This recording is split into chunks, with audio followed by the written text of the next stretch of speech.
Hey Rebecca, really good question. For a single bearded dragon, you want to do a single container.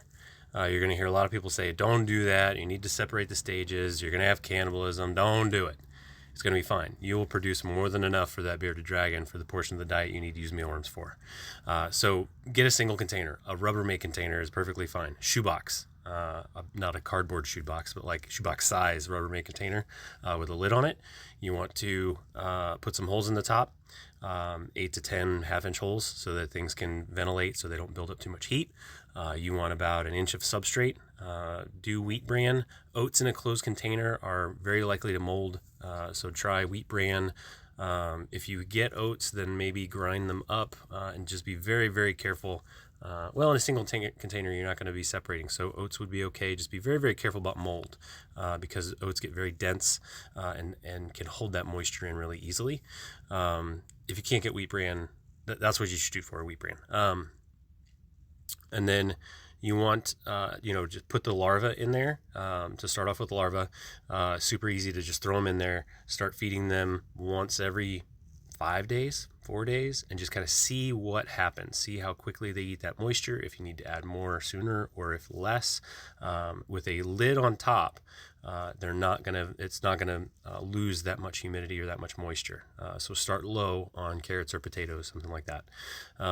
And then those larvae are going to transition to pupa.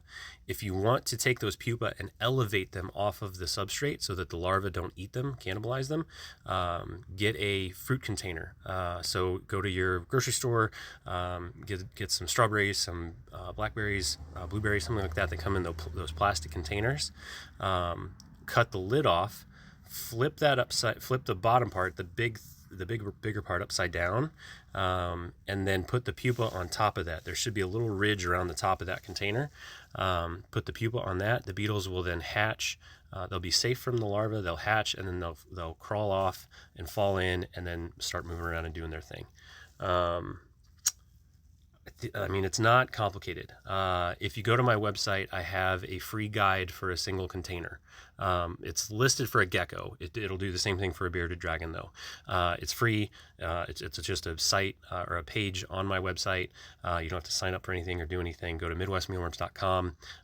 From mobile, you should be able to see a little hamburger icon, 3 lines. Click that, and you should see it in there. If not, search for gecko or single container, something like that, and you'll be able to find it. And that'll walk through everything I've done, and it's got some other information in there as well. If you have more questions, let me know. And then if you want to DM me, I'll get you a deal on getting larvae. I don't have a lot of beetles right now, unfortunately, so I can get you a good deal on larvae, though, to get some shipped out to you when you're ready. That's all I got.